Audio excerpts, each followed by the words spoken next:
Hello friends, good morning. Welcome back to our channel. చాలా రోజుల తర్వాత ఒక వీడియో పెడుతున్నాను అనమాట. సో నా మార్నింగ్ రొటీన్ అనేది, లంచ్ రొటీన్ అండ్ కొన్ని కిచెన్ టిప్స్ అనేది షేర్ చేస్తాను. సో వీడియో చూడబోయే ముందు ఫస్ట్ టైం ఎవరైతే నా ఛానల్ చూస్తున్నారో please subscribe my channel and వీడియోని ఇస్తే ఒక లైక్ చేయండి, షేర్ చేయండి. ఇప్పుడైతే మనం morning routine, evening routine as యూజువల్గా ఇది మార్నింగ్ అనమాట. సో పచ్చిమిరపకాయ గింజలు వేసానని చెప్పాను కదా, అవి ప్రీవియస్ వీడియోస్లో చూసిన వాళ్ళకి తెలుస్తుంది. ఇవి ఇంతంత అయ్యాయి అనమాట మొక్కలు. ఇవి ఎప్పుడు పచ్చిమిరపకాయలు కాస్తాయో ఏంటో అని ఈగర్లీ వెయిటింగ్ అనమాట. పెద్దవి అయితే అయ్యాయి. సో ఇక్కడ నేను చూపించిపోయే పూల మొక్కేమో ఇప్పుడు సమ్మర్ వస్తుంది కదండి. సో ఇవి బాగా పూస్తాయి అనమాట. ఆకులు తక్కువ ఉంటాయి, పువ్వులు ఎక్కువ ఉంటాయి. మిగతా రోజుల్లో సమ్మర్ కాకుండా మిగతా రోజులు అయితే పువ్వులు పోయవు, ఆకులే ఉంటాయి. సో ఇవి చాలా బాగుంటాయి అన్నమాట. ఎక్కువ ఇవి చూస్తూ ఉంటాను. సో నా బ్రేక్ఫాస్ట్ అయితే ఉప్మా చేస్తాను. సో లంచ్లోకి ఏంటంటే ఇక్కడ ఒక కొబ్బరి చిప్ప ఉందన్నమాట, మా అక్కే అనమాట. సో మా అమ్మాయికి నాకు ఈ వంటలు అనమాట. ఇంకా కొబ్బరి చిప్ప ఏంటంటే కూర తీసేసాను, అంటే పప్పు కొబ్బరి చేయడానికి కూర తీసేసి ఒక ప్లేట్లో పెట్టి ఉంచాను. ఇది చాలా బాగుందన్నమాట. ముద్ర కొబ్బరికాయ కూర ఎక్కువ వచ్చింది. సో నాకు చాలా ఇష్టం అనమాట, పప్పు కొబ్బరికాయ అంటే చాలా ఇష్టం.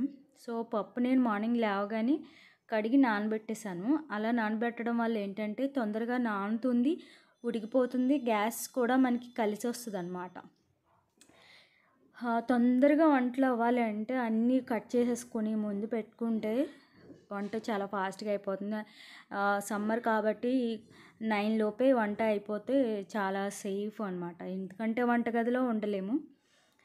ఇక నేను పక్కన నాన్ స్టిక్ ప్యాన్ ఒకటి పెట్టేసి ఇక్కడ పచ్చడి ఒకటి చేస్తున్నాను. పప్పు ఉడుకుతూ ఉంది. ఈ పప్పు ఉడికేలోపు పచ్చడి చేద్దామని చెప్పేసి ఒక 10-15 దొండకాయలు ఉన్నాయి. సో వీటిని ఎలాగో కర్రీ చేసినా అది ఫ్రై సరిపోదు. సో పచ్చడి చేద్దామని చెప్పేసి ఒక 5-6 పచ్చిమిర్చి అండ్ జీలకర్ర, ధనియాలు, వెల్లుల్లి రెబ్బలు కూడా వేసేసి చక్కగా ఫ్రై చేస్తున్నాను అనమాట. దొండకాయలు తొడిమిలు తీసేసి చక్కగా 2 ముక్కల కింద కట్ చేశాను. చిన్న అల్లం ముక్క వేస్తున్నాను. ఇది చాలా బాగుంటుంది, రైస్లోకనే కాదు దోశలోకి, ఇడ్లీలోకి కూడా చాలా బాగుంటుంది. సో దొండకాయ ముక్కలు ఇలా కట్ చేసేసుకొని ఒక మీడియం సైజు టొమాటో తీసుకొని 3 తీసుకున్నాను, మీడియం సైజు ముక్కలుగా కట్ చేస్తాను. సో ఈ దొండకాయల్ని ఫ్రై చేస్తున్నాను అనమాట. ఈ 4 స్టవ్లు ఉండడం వల్ల యూజ్ ఏంటంటే వంట తొందరగా అయిపోతుంది. మనం చేయాల్సిన వంటలన్నీ ముందుగానే కట్ చేసి పెట్టేసుకుంటే ఒక్కొక్క దాని మీద ఒకటి పెట్టేస్తే అయిపోతుంది. సో టొమాటోలు కూడా వేసేసాను. నూనెలో మగ్గించడం కాదు, మూత పెట్టి ఆవిరి మీద ఉడికించుకుంటే చట్నీ చాలా బాగుంటుంది. ఎప్పుడైనా ట్రై చేయండి, సూపర్గా ఉంటుంది అనమాట. ఇది చట్నీ ఎలాగో ఉంటుంది కాబట్టి మార్నింగ్ మనం బ్రేక్ఫాస్ట్ ఏదైనా చేయాల్సి వస్తే దాంట్లో కూడా మనకి కలిసి వస్తుంది అనమాట. సో ఇక్కడ దొండకాయలు, టొమాటోలు చక్కగా మగ్గిపోయాయి చూసారా. దొండకాయలు కొంచెం మగ్గాల్సి ఉన్నాయి, టొమాటోస్ అయితే ఈజీగా మగ్గిపోతాయి, వాటరిష్ కదా. సో కొంచెం నిమ్మకాయ సైజ్ అంతా చింతపండు వేస్తున్నాను. చింతపండు మస్ట్ అండ్ షుడ్గా వేసుకోవాలి, ఏ పచ్చడైనా సరే చాలా బాగుంటుంది. ఇవి రోటి పచ్చళ్ళు అవి అంటారు కదా, రోజు పచ్చళ్ళు తినే వాళ్ళకి, రోటి పచ్చళ్ళు ఇష్టపడే వాళ్ళకి చాలా బాగా నచ్చుతాయి. పప్పు ఆల్మోస్ట్ ఉడకడానికి దగ్గరగా ఉంది, కొంచెం పలుకు ఉందన్నమాట. చిటికెడు పసుపు వేసాను అందులో. కొబ్బరి కూర తీసాను కదా, ఇవి కూడా అందులో వేసేస్తున్నాను. నాకు చాలా ఇష్టం అనమాట. నేను ఒక్కదాన్నే ఉంటే కనుక ముద్దపప్పు లేదంటే కొబ్బరి ఉంటే కొబ్బరి వేసేసుకొని 2 అప్పడాలు వేయించుకొని లంచ్ కాంచేస్తాను, అంత ఇష్టం అనమాట. సో ఒక పక్క అయితే దొండకాయలు కూడా మగ్గిపోయాయి. మగ్గించిన పచ్చడికి, నూనెలో మగ్గిన పచ్చడికి చాలా తేడా ఉంటుంది. ఆ డిఫరెన్స్ తినే వాళ్ళకి తెలుస్తుంది అనమాట. ట్రై చేయండి, అటు ఇటు కూడాను తెలుస్తుంది. ఇంకాస్త ఒక 2 నిమిషాలు మూత పెట్టేస్తే ఆ దొండకాయలు కూడా ఫ్రై అయిపోతాయి. ఈలోపు మనకి పక్కన పప్పు కూడా ఆల్మోస్ట్ ఉడికిపోయింది. సో ఉడికిపోయింది. పక్కన ఇంకా తాలింపు వేయడానికి వెల్లుల్లిపాయలు ఒక పాయ మొత్తం వేసేస్తాను. వెల్లుల్లిపాయలు, పప్పులో వెల్లుల్లిపాయలు చాలా బాగుంటాయి అన్నమాట. ఎండుమిర్చి ఎక్కువ కూడా వేస్తాను, ఎందుకంటే ఇందులో పచ్చిమిర్చి వేయలేదు కాబట్టి. రుచికి తగ్గట్టు సాల్ట్ కూడా వేసేసి ఒకసారి రుచి చూసుకుంటే సాల్ట్ సరిపోయిందో లేదు తాలింపు వేసుకోవచ్చు. ఒక పక్క ఈ దొండకాయ టొమాటో పచ్చడికి కూడా ఇవి చాలా బాగా మగ్గిపోయాయి. ఇంకా స్టవ్ ఆఫ్ చేసుకుంటే మనకి మిక్సీ పట్టేసుకుంటే చల్లారిన తర్వాత దొండకాయ టొమాటో పచ్చడి మిక్సీ పట్టుకుంటే అయిపోతుంది. చాలా అంటే చాలా బాగుంటుందండి. పప్పు కాంబినేషన్లో అయితే ఇంకా చెప్పక్కర్లేదన్నమాట. ఒక పక్కన తాలింపు కూడా పెట్టేస్తున్నా. అది మనకి అడ్వాంటేజ్ అనమాట. ఎందుకంటే 4 స్టవ్లు ఉండడం వల్ల ఒక్కొక్కటి పక్కన తొందరగా అయిపోతాయి.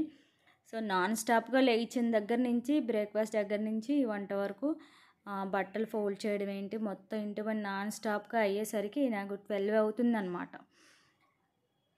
అంతా అయిన తర్వాత పనంతా అయిపోయిన తర్వాత ఒక డ్రాప్ టీ వేస్తే కొంచెం రిలాక్స్ అయిపోయినట్టు ఉంటుందన్నమాట. పప్పు కూడా తాలింపు వేస్తాను. ఎండుమిర్చి ఎక్కువ వేస్తాను, ఎందుకంటే అందులో పచ్చిమిర్చి నేను యాడ్ చేయలేదు కాబట్టి ఎండుమిర్చి ఎక్కువ వేస్తాను. చాలా చాలా బాగుంటుంది. చూసారా, పప్పు కొబ్బరి రెడీ అయిపోయింది. దీన్ని డిష్ అవుట్ చేసి పక్కన పెట్టేశాను. ఈలోపు నేను ఫ్రిడ్జ్లో పుచ్చకాయ మొక్క ఉంటే దాన్ని తింటూ పనిచేస్తున్నాను అనమాట. రైస్ పెట్టేశాను, డిష్ అవుట్ చేశాను. పప్పు కొబ్బరి అండ్ దొండకాయ టొమాటో పచ్చడి మిక్సీ పట్టేశాను. ఇంకా ఇక్కడికి వచ్చేసరికి ఇంకా గులాబ్ జామ్ మిగిలి ఉందన్నమాట. ఇదంతా అయ్యేసరికి స్టవ్ అంతా ఖరాబ్ అయిపోయినట్టు అనిపించింది. కొంచెం నీళ్ళు అలా చిలకరించేసి టిష్యూతో మొత్తం క్లీన్ చేశాను స్టవ్. ఈ టిష్యూ పేపర్తో మనం క్లీన్ చేయడం వల్ల గ్లాస్ స్టవ్కి చాలా నీట్గా ఉంటాయి.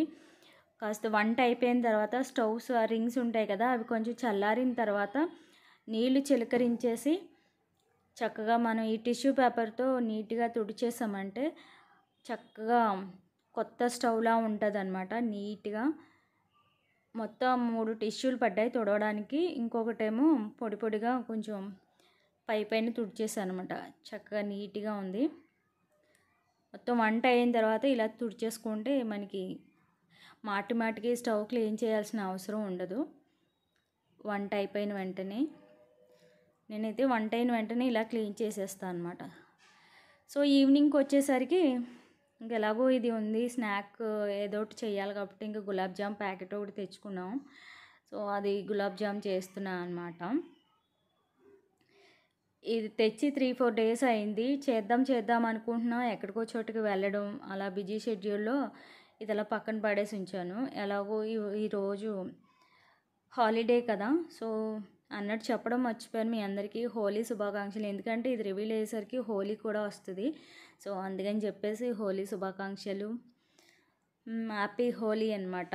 స్వీట్తో నేను హ్యాపీ హోలీ చెప్తున్నా. ఇక్కడ పిండిలో కొంచెం వాటర్ వేసుకొని చపాతీ పిండిలా కలిపేసి చక్కగా ఇలా ఉండలు చేసేస్తున్నా. మొత్తం ఇవన్నీ కూడా సాఫ్ట్గా ఇలా ఉండలు చేసేసుకొని ఒక పక్కన పెట్టుకుంటే పక్కన పంచదార పాకం కూడా పట్టేస్తున్నా అనమాట. 1 కప్పు పంచదారకి 1 కప్పు వాటర్ వేసి, పాకం అయితే నేను ఎక్కువ పట్టను, ఎందుకంటే గులాబ్ జామ్స్ అయిపోతాయి, పాకం మిగిలిపోతుంది, అందుకని తక్కువ పడతాను. ఉండలు చేసినవి డీప్ ఫ్రై చేసేసుకొని ఒక ప్లేట్లో తీసుకొని చల్లారి పెట్టుకోవాలి. వెంటనే వేసేయకూడదు, అప్పుడైతేనే మనకి చక్కగా ఉప్పినట్టు వస్తాయి అన్నమాట. లేదంటే గుజ్జులాగా అయిపోతాయి వేడి మీద వేసేస్తే. ఒక బౌల్లో తీసుకొని ఏ స్వీట్ చేసినా ముందు నేను దేవుడి దగ్గర పెడతాను, అందుకని ఈ బౌల్లోకి తీసి ముందు నేను దేవుడి దగ్గర పెట్టి నమస్కరించుకున్నాను. చక్కగా ఉన్నాయి చూసారా బాల్స్. చల్లారిన తర్వాత వేసుకుంటే ఇలా ఉంటాయి అన్నమాట, లేదంటే గుజ్జులాగా అయిపోతాయి. ఈవినింగ్ స్నాక్ కూడా రెడీ అయిపోయింది. సో నా డే అనేది ఇలా కంప్లీట్ అవుతుంది అనమాట. ఈ పని అంతా అయ్యేసరికి కాస్త రెస్ట్ తీసుకొని ఈవినింగ్ టైంలో పని స్టార్ట్ చేయడం జరుగుద్ది. మొత్తం మార్నింగే అయిపోతుంది పని అంతా, కొన్ని గిన్నెలు కడగడం అలాంటివన్నీ ఈవినింగ్ చూసుకుంటానమాట. మీ అందరికీ కూడా గులాబ్ జామ్తో స్వీట్తో హ్యాపీ హోలీ. ఈ హోలీ అందరికీ కలర్ఫుల్గా ఉండాలి, మంచి జరగాలని కోరుకుంటూ మనస్ఫూర్తిగా మన ఛానల్ తరపున కోరుకుంటున్నాం. ఓకే, ఈ వీడియో నచ్చితే కనుక సబ్స్క్రైబ్ చేయండి, లైక్ చేయండి.